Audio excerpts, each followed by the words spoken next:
네, 이 귀한 시간도 하나님 앞에 예배하는 모든 우리 성도님들에게 위로부터의 은혜와 축복이 넘치시기를 기원합니다. 호머 헐버트라는 선교사는 미국 감리교 선교사이면서 목사로서 복음 전도뿐만이 아니라 대한제국의 항일 운동을 적극적으로 지원했던 분입니다.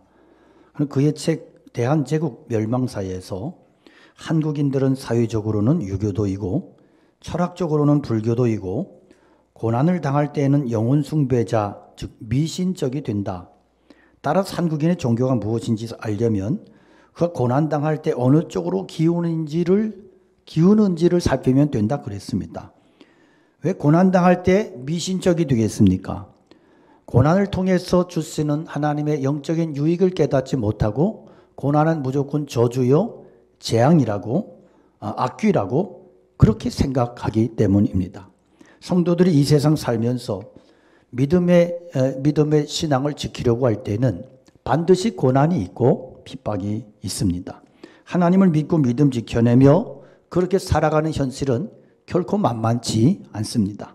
최근 몇 년간 한국교회는 코로나로 인해서 많은 어려움과 고난이 있었습니다.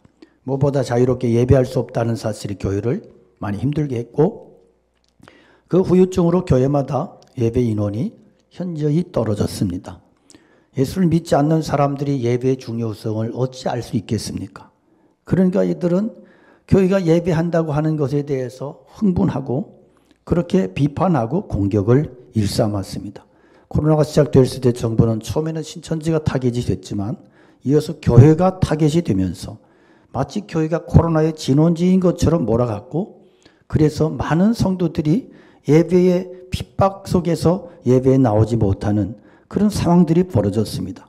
비대면 예배라는 이름으로 행해진 영상 예배는 성도들이 반드시 교회에 나와서 예배 드려야 한다는 신앙의식을 무너뜨렸고 코로나 이후에 현장 예배가 무너지는 안타까운 그런 상황을 직면하게 됐습니다.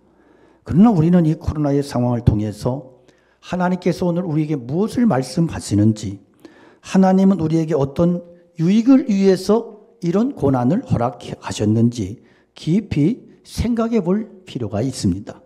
우리 함께 따라 합시다. 하나님의 은혜가 최상의 가치입니다. 네, 오늘 본문이 속해 있는 39장의 말씀은 41장에서 요셉이 애굽의 총리가 되는 그 사건으로 이어지는 그 사건의 시작입니다. 아버지 사랑을 듬뿍 받던 아이가 어느 날 외국에 갑자기 종으로 팔려갑니다. 집에서 아버지 사랑 독차지하다가 갑자기 형제들에게 배신을 당하고 버림받아서 노예 상인들에게 팔려서 이국 낯선 땅에 내동댕이 쳐졌습니다. 지금 요셉은 가족과의 단절과 평생을 노예로 살아야 된다고 하는 이 암담함과 처절함, 그리고 정말 조금이라도 실수하거나 잘못하면 그 목숨이 가축의 목숨만도 못한 그런 위태로운 상황에 직면했습니다. 그것도 전혀 준비되지 않은 무방비 상태로 갑자기 벌어진 사건입니다. 그렇다면 요셉에게 있어서 이 상황은 분명히 저주스러운 상황임이 분명해요. 그런데 성경이 우리에게 이해하기 힘든 말씀을 우리에게 주고 있는데 2절에 39장 2절에 보면 여호와께서 요셉과 함께 하심으로 그가 형통한 자가 되어 그의 주인 애굽 사람의 집에 있었답니다. 자, 요셉의 이야기에 처음으로 여호와가 등장을 해요. 그리고 그 하나님이 요셉과 함께 하시고 그래서 형통한 자가 되었답니다. 하지만 여러분, 이것이 어떻게 형통일 수 있겠습니까? 사랑하는 아들 채색 옷을 입고 있던 그때가 형통이었지, 노예가 돼서 거적대기 같은 옷을 걸쳐 입고 이렇게 버림받은 이 상태가 어떻게 형통일 수 있냐는 것입니다. 그나마 여기는 어떻게 이해한다 해도 본문을 보면 오늘 본문에 또 한 번의 힘든 상황이 내쳐지는데 요셉이 하나님의 말씀대로 살다가 보디발의 아내의 모함으로 억울한 옥살이를 하게 됩니다. 노예가 감옥에 갇혔다. 이것은 인권이라고는 전혀 없었던 그 시절에 죽음과 같은 상황인 거예요. 그러니까 노예가 감옥에 갇힌 것은요, 노예는요, 감옥에 갇히기 전에 죽임을 당하던 시대입니다. 그러니까 그 시대는 인권이 없었어요. 요즘에는 무슨 뭐 개구리 인권도 있고 도롱뇽 인권도 있고 개 고양이의 인권이 아니겠죠. 개권, 고양이권, 양이권 이런 게 너무너무 대단해가지고 누가 뭐 고양이를 학대했다 뉴스에 막 엄청 떠들고 그래서 고양이에게 돌 던진 사람 잡아가지고 막 이러는 시대가 됐어요. 그러나 여러분 고대에는 고양이 개는 말할 것도 없고 사람의 인권이 없었어요. 사람의 인권. 노예는 인권이 없었어요. 그러면 노예가 사실은 감옥에 갇히기 전에 요셉은 죽었어야 됩니다. 그러나 여기는 어떤 내막이 있는 거죠. 하나님의 섭리가 있고 여기에는 어떤 또 다른 의미가 있는 것입니다. 그러니까 어찌 보면 죽는 게 더 나을 수밖에 없는 처절한 상황, 인생의 밑바닥으로 내동댕이 쳐졌어요. 그런데 그때를 성경이 어떻게 정의해요? 여호와께서 요셉과 함께 하셨대요. 21절 23절에 보면 여호와께서 요셉과 함께 하시고 그에게 인자를 더하사 간수장에게 은혜를 받게 하시매 23절에 간수장은 그의 손에 맡긴 것을 무엇이든지 살펴보지 아니하였으니 이는 여호와께서 요셉과 함께 하심이라 여호와께서 범사에 그를 형통하게 하셨더라 그랬어요. 자, 여기도 분명히 여호와 하나님께서 요셉과 함께 하셨대요. 그래서 은혜를 받게 해주셨고 형통하게 해주셨답니다. 그런데 지금 하나님이 형통을 성경이 형통을 말씀하는데 요셉의 상태는 채색 옷이 벗겨지고 형들에게 버림받아서 노예로 팔려가고 얘는 감옥 그 밑바닥에 내동댕이 쳐진 상태예요. 인생 막장 드라마예요. 여러분 이 인생 막장 드라마가 어떻게 형통이고 하나님의 은혜일까요?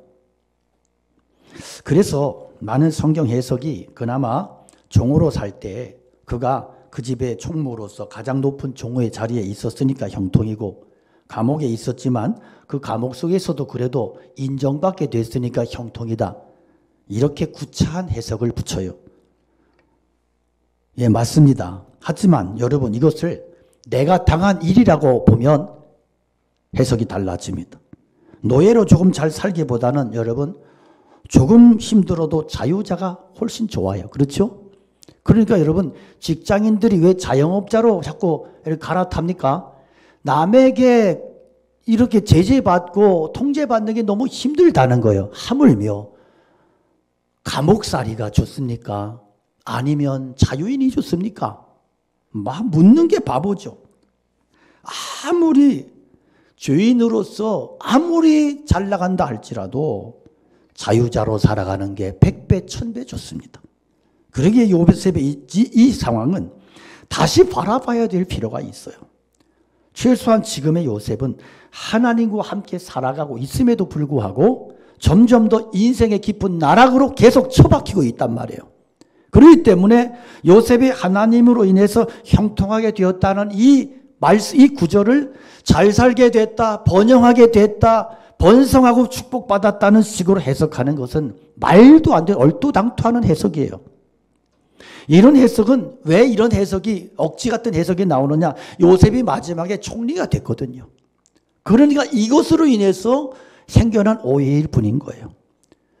우리 히브리어로 형통이라고 하는 단어는 일반적으로 해석될 때 번성한다, 번영하게 한다는 뜻이에요. 그래서 일반적으로는 번영이라고 번성이라고 해석해요. 하지만 여기에는 어떤 외부의 압력에도 흔들리지 않는 편안한 상태라는 의미도 있어요. 그 예로 사무엘상 16장 13절의 말씀 보면 사무엘이 기름 뿔병을 가져다가 그의 형제 중에서 그에게 부었더니 그날 이후로 다윗이 여호와의 영에게 크게 감동되니라 했는데 여기에 같은 단어가 쓰였어요. 그러니까 사사기의 사사들에게 하나님의 영이 임했을 때 사울 왕과 다윗 왕에게 기름 부으심으로 여호와의 영 성령이 임했을 때 성경은 오늘 창세기에 기록된 형통이라고 하는 그 단어를 그대로 쓰고 있다는 거예요. 그러니까 하나님의 영이 우리에게 오심으로 우리가 하나님의 자녀로 살아갈 힘을 얻는 것, 하늘의 평안을 유지하며 현실의 상황을 이겨내며 흔들리지 아니하고 편안한 상태로 살아갈 수 있는 힘, 이것을 성경이 형통이라고 말하고 있다는 거예요. 하나님의 영이 나에게 임했기 때문에 우리 하나님의 자녀로서 환경에 흔들리지 아니하고 편안한 평온한 삶을 살아가는 것, 그것이 바로 형통이라고 하는 단어에 포함된 또 다른 뜻이에요. 그래서 이 의미를 오늘 요셉에게 적용해 보면 이런 겁니다. 여호와께서 요셉과 함께 하심으로 요셉이 하나님의 성령에 감동돼서 절망이 아니라 두려움과 공포가 아니라 하루하루를 하나님께서 부어주시는 능력으로 평온을 유지하며 승리하며 살게 되었더라. 할렐루야. 어려운 상황에서도 그가 흔들리지 아니하고 어려운 환경 속에서도 믿음을 지켜내며 감사함으로 그렇게 살아갈 수 있었더라. 이런 해석이 되는 것입니다. 분명히 요셉은 절망과 낭망으로 무너질 수밖에 없는 그런 형편에 있었어요. 이게 요셉의 젊은 날의 삶이에요. 그런데 그가 어떻게 그 믿음이 무너지지 아니하고 그렇게 믿음을 포기하지 않고 살아갈 수 있었을까? 성경은 그 이유가 하나님의 임재, 성령의 기름 부으심, 하나님이 함께 하심으로 하나님의 은혜가 그의 모든 상황을 이기고 견디고 승리하게 하셨다고, 그런 힘이었다고 우리에게 말씀해 주고 있는 것입니다. 할렐루야. 시편 105편 18절에 보면 그의 발은 착고를 차고 그의 몸은 쇠사슬에 매였으니 곧 여호와의 말씀이 응할 때까지라 그의 말씀이 그를 단련하였도다. 이렇게 요셉에 대한 말씀에 해석을 붙입니다. 몸과 발은 착고에 매였고 매도 맞았을 거예요. 온몸은 핏멍이 들고 도저히 이해할 수 없는 기막힌 상황 속에서 몸은 쇠사슬에 묶여서 그렇게 탄식하며 절망했을 거예요. 감옥에 갇힌 것은 누가 봐도 절망적이고 비참합니다. 그러나 그런 상황을 능히 극복할 수 있었던 그 단서가 되는 말씀이 오늘 21절의 말씀이에요. 여호와께서 요셉과 함께 하시고 그에게 인자를 더하사 간수장에게 은혜를 받게 하셨다. 자, 감옥에 있는 요셉에게 하나님의 은혜가 임했습니다. 요셉이 감옥에 들어갈 때 하나님께서는 요셉이 집에 있을 때나 감옥에 있을 때에도 이미 요셉과 함께 하셨고, 그리고 인자를 더해 주셔서 요셉이 간수장에게 은혜를 입도록 하셨습니다. 세상은 요셉을 버린 것 같고 무자비하게 대우했지만 하나님은 요셉이 가장 절박할 때 큰 은혜를 베푸셨습니다. 그럼에도 불구하고 지금의 요셉의 현실은 여전히 감옥인 거예요. 환경은 감옥인 거예요. 고통이 끝나고 좀 살만할 때가 됐다 싶었더니 또다시 더 큰 고난이 쳐들어온 거예요. 언제 사형 선고를 받을지 알 수 없는 기막힌 상황입니다. 여러분, 오늘 우리의 현실도 마찬가지예요.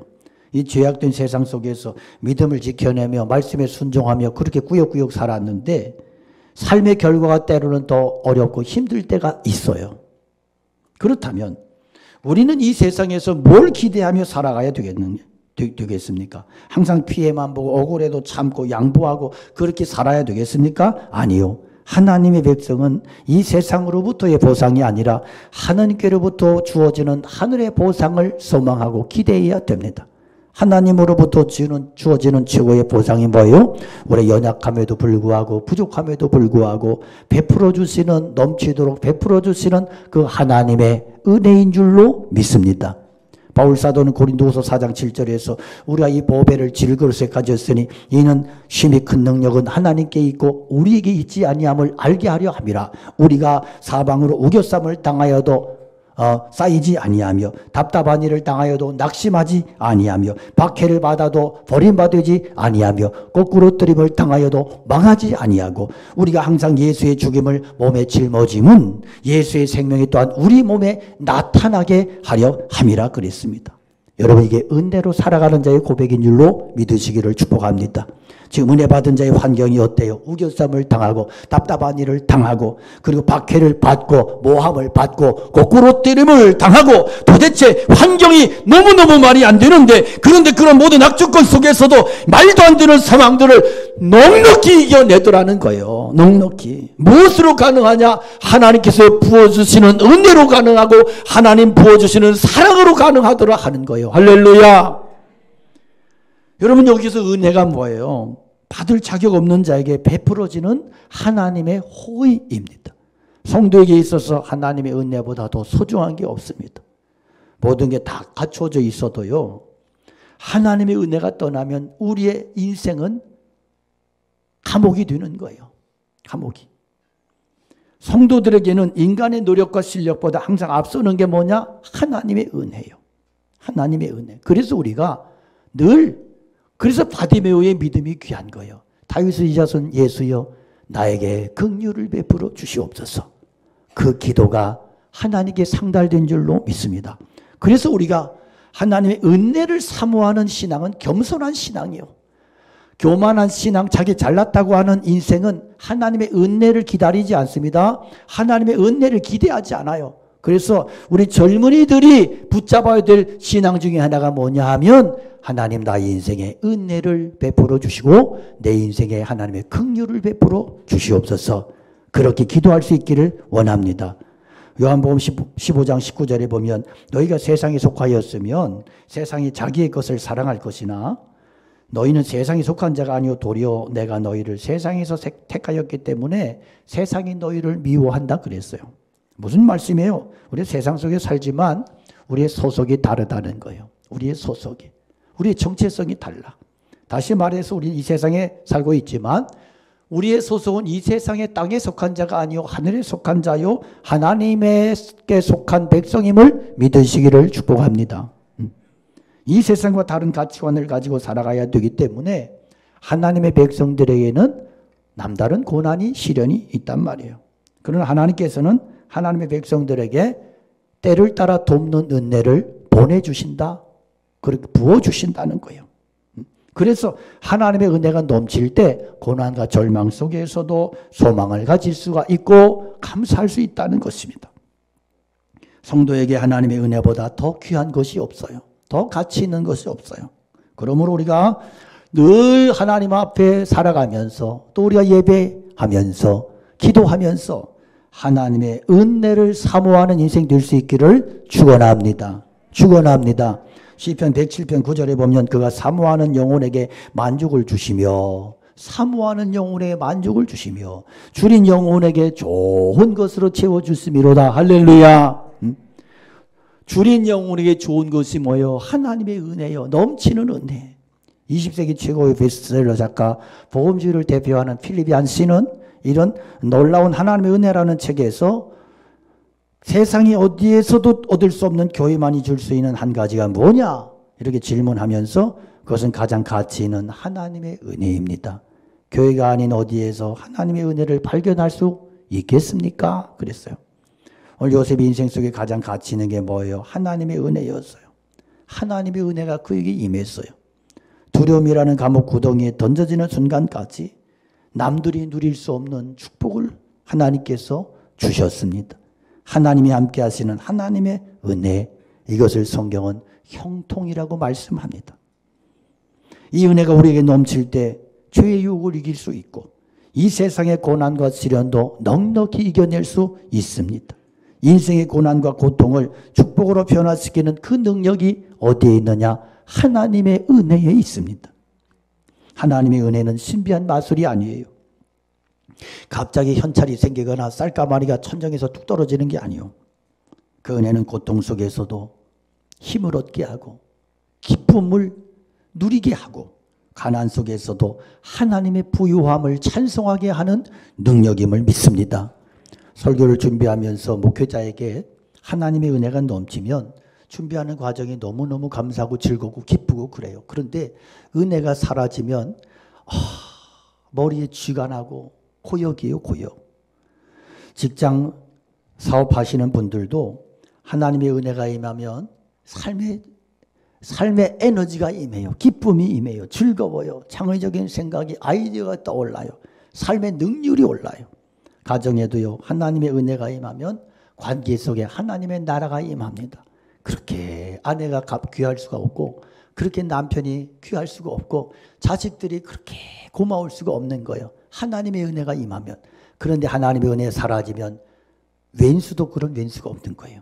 그러므로 여러분, 이 세상 살아가는 성도들에게 가장 소중하고 가치 있는 것은 우리의 능력, 실력보다 하나님의 은혜임을 기억하시고 날마다 모든 삶 속에 이 은혜가 충만하기를 축복합니다. 따라합시다. 고난의 현장 속에서 함께 하시는 하나님을 누립시다. 할렐루야. 네, 오늘 감옥에 갇힌 요셉은요, 요셉이 감옥에 갇힌 것은 너무 억울한 일이야. 자기 주인이 자기의 무죄를 알아요. 무죄를 알기 때문에 감옥에 보낸 거예요. 만일에 요셉을 그 죄를 그대로 인정했다면 보디발은 요셉을 감옥에 보낼 일이 없습니다. 죽이면 끝납니다. 그러나 보디발에게는 그는 뭔가 알고 있었다는 거예요. 이것은 이건 합리적인 해석이에요. 그래서 요셉을 배경으로 한, 요셉을 내용으로 한 영화를 제가 옛날에 본 기억이 있는데 거기에 보면 이 보디발의 아내가 요셉에게 보디발의 아내가 보디발에게 막 꼬질러요. 그랬더니 보디발이 아내를 조치면서 이년아 네가 그런 거지 막 이러는 내용이 나와요. 그러니까 이건 합리적인 해석이요. 그러니까 보디발은 요셉을 알아요. 그럴 인간이 아니야. 그런데 이 악마 같은 여자가 막 들이대면서 막 죽여라, 막 감옥에 보내라, 막 이러니까. 그러니까 보디발이 감옥에 보내는데 정치범 수용소로 보내잖아. 그런 조직 폭력배, 날강도 깡패 소굴이 아니고, 감옥에서는 그래도 엘리트 최상급의 감옥으로 간 거예요. 그러니 이것은 합리적인 해석이에요. 그러니까 그렇다 할지라도 여러분 요셉의 인생이 얼마나 꼬였어요. 꼬여도 너무 꼬였어. 하나님 앞에 신실했는데 믿음을 지켜내며 정직했는데 그런데 강간미수범이야. 아이고 죄명도 강간미수범이야. 얼마나 억울해. 과연 하나님이 살아계시다면 어떻게 이런 일이 일어나겠어요? 요셉이 처음부터 감옥 생활에 잘 적응했을까요? 처음부터 감옥에 들어가면서부터 할렐루야 하나님은 살아계십니다. 하나님 앞에 감사합시다. 이랬을까요? 요셉이 얼마나 힘들었겠어요. 얼마나. 자기의 기구한 처지가 얼마나 자존심이 상해. 얼마나. 그 억울함이 하늘을 찌르지 않겠어요? 그래서 들어갔는데 여기에 강간미수범 써붙였어. 사람들이 보면서 저놈 강간미수범이네. 여러분 이게 얼마나 기가 막힌 얘기야. 얼마나. 애굽의 노예로 팔려온 것도 억울한데 견딜 수 없는 고통인데 이제는 억울한 누명 쓰고 강간미수범으로 몰려서 엄청난 정치범 수용소까지 이렇게 끌려 들어온 요셉의 인생.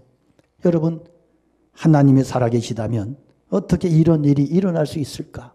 여러분 우리 이런 질문 하잖아요. 조금 어려운 일이 생기고 조금 나에게 억울한 일이 생겨나고 일이 안 풀리고 그러면 하나님 어떻게 나한테 이럴 수 있어요? 이러면서 온갖 원망, 불평 다 하지 않아요? 그러나 그는 자기가 죄인이 아님에도 불구하고 중요한 것은 감옥에 있어야 된다는 이 사실을 인정했습니다. 한 가지는 자기 안에 아직 죄성이 남아 있어서 나는 아직 변화받아야 되고 연단받아야 된다고 그렇게 생각했을 거예요. 그래서 연단받은 성도의 고백은 한결같아요. 아직 나는 죄인이야. 아직 나는 더 변해야 돼. 이런 고백이 있는 거예요. 요셉이 감옥에서 절망하지 않을 수 있었던 또 다른 힘은 하나님의 말씀에서 왔습니다. 요셉의 마음속에는 여전히 그 말씀이 그 꿈의 약속이 남아 있었습니다. 과정은 알 수 없지만 하나님께서는 반드시 꿈을 이루실 것을 믿었기 때문에 그는 무서운 감옥 속에서도 여전히 믿음을 지켜내며 절망하지 않을 수 있었던 것입니다. 그는 이 믿음으로 잘 적응했고 거기에서 간수장의 사랑과 신뢰를 얻었습니다. 오늘 본문 22절 보면 간수장이 옥중 죄수를 다 요셉의 손에 맡김으로 그 재반 사물을 요셉이 처리하고 간수장 그의 손에 맡긴 것을 무엇이든지 살펴보지 아니하였으니 이는 여호와께서 요셉과 함께 하심이라. 여호와께서 그를 범사에 형통하게 하셨더라. 할렐루야. 요셉이 감옥에 갇힐 때 이미 하나님은 감옥에서 미리 기다리고 계셔. 그는 버림받은 것 같은데 하나님께서는 그를 기다리고 계시고 그를 끌어안아 주시고 그를 범사에 함께 해주셔서 형통하게 이끌어 주셨단 말입니다. 여러분, 우리가 당하는 고난 속에서 고통의 눈물을 흘릴 때에도 하나님은 초월해 계신 분이 아니라 지금 여기에 나와 있는 우리와 함께 고통 가운데 계신 하나님이신 것을 믿으시기를 축원합니다. 그러나 여러분, 고난 속에서 하나님이 함께 하신다고 형통한다고 해서 우리가 예수 믿었으니까 세상 속에서는 무조건 잘 될 거야, 이렇게 생각하지 마십시오. 성경이 약속한 참된 믿음은 세상이 비록 악할지라도 이 땅에서의 삶이 비록 고통일지라도 하나님이 나를 사랑하셔서 예수 그리스도를 이 땅에 보내주셨고 그 주님이 우리를 구원해 주셨기 때문에 영원한 영광의 축복을 바라보면서 그렇게 이 세상을 기쁨으로 세상을 넉넉히 이겨내는 것입니다.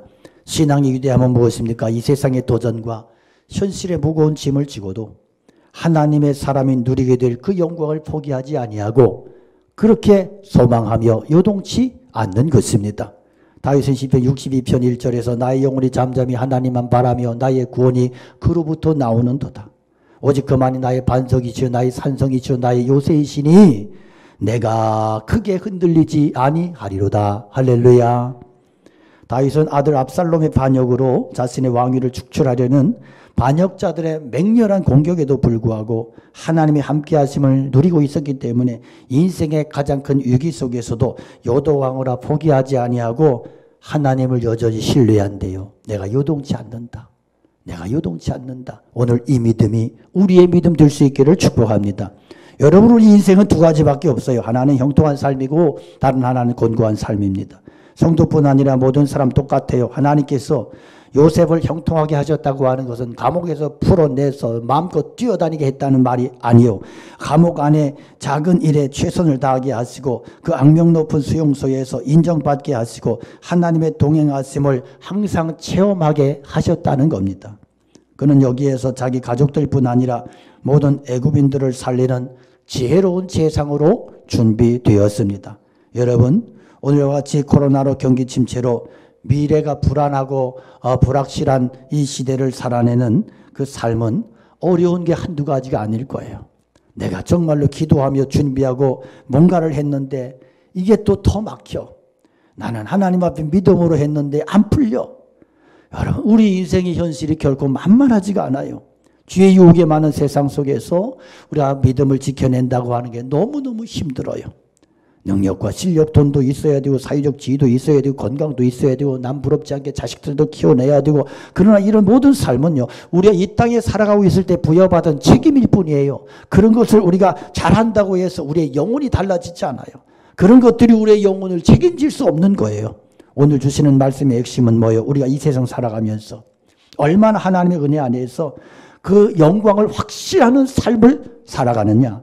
삶의 현실이 고달프다고 절망하거나 포기하지 아니하고 그 현장에서 얼마나 함께하심을, 하나님의 함께하심을 요셉처럼 믿고 누리며 넉넉히 그 환경을 이겨내며 믿음으로 극복하는 삶을 살아내고 있느냐 하는 것을 우리에게 묻고 도전하고 있는 말씀입니다. 여러분, 우리가 마주쳐야 할 세상과 현실은 언제나 어려워요. 언제는 쉬웠습니까? 못 살겠다고 했는데 30년 전에도 생각해보니까 그때도 이 고백하고 있었잖아요. 언제나 우리의 삶은 어려워. 그럼에도 불구하고 오늘 우리의 삶이 요셉처럼 비록 고난의 환경이지만 거기에서 하나님을 만나고 그 현장에서 하나님을 체험하고 하나님과 동행하는 이 형통을 누리며 정욕과 어떤 망상의 굴레를 벗어버리고 하나님의 뜻을 이루어가는 참 믿음의 종들이 다 되시기를 주님의 이름으로 간절히 축원합니다. 축원합니다. 우리 말씀 기억하며 찬양 올려드리겠습니다.